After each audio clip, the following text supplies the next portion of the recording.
know many of you follow us for our classic and indulgent sweet recipes, but many of you also have been asking for healthier options, and that's what we've been making lately. Marco and I will feel happier sharing healthier recipes with you because on top of being delicious, they are way better for you. And also on a personal level, we are both trying to be better by eating healthier. And this raspberry chia jam recipe has way less amount of sugar than the typical jam. Give it a try. I know you're gonna love it. So let's make our raspberry jam. 2 cups of raspberries. If you want, you can use frozen ones also. I wrote in details on subs, variations, and how to store this jam on our website elmundoeats.com. So what we want to do here is cook the raspberries until they are softened and broken down. I like to press them with the back of a spoon to make it faster.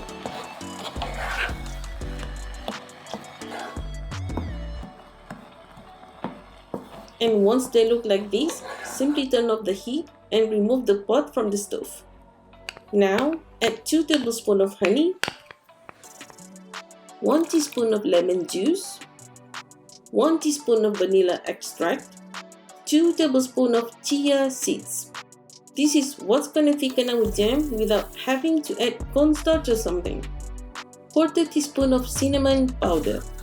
Trust me on this, right? It's gonna bring all the flavors to another level. Okay, you might be thinking, but Bea, the jam is so loose. Don't worry, it's gonna thicken as it cools, alright? Once it's totally cold, keep it in the fridge. 1/3 cup of unsalted butter that have softened. 2 tablespoons of dry sweetener of your choice. In this case, I'm using erythritol. 1 egg yolk, 1 teaspoon of vanilla extract. You don't need to go crazy mixing them. As long as they are mixed well, it's all good. 1 cup of spelt flour. Remember, once you add flour into your wet mixture, never ever overmix everything, or else you're gonna end up with hard tart shells. Now that you get the dough like this, chill it in the fridge for half an hour. So, many of you guys have been asking what do I use for my tart molds? Well, I'm using these ones. My lovely family sent them to me. But don't worry, I'm gonna share a link in the description below where you can find them in Amazon. Now, let's shape our tarts and bake them. I like to grab a piece of dough like this and form it into a ball. Press it into the tart mold. No need to grease the mold first. With this recipe, you'll get 10 tart shells.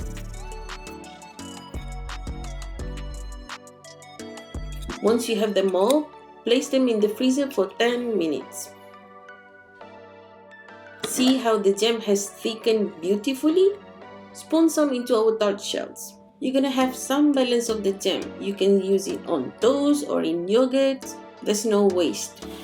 Bake at 350 Fahrenheit for 25 minutes or until the shells are golden. Once baked, leave them for 10 minutes. To remove the tart, simply flip the mold and give it a few hard taps. It should come out easily like this. Leave the tarts to cool completely, or even better, chill them in the fridge before serving. Thanks for watching, guys. I'll see you on the next one.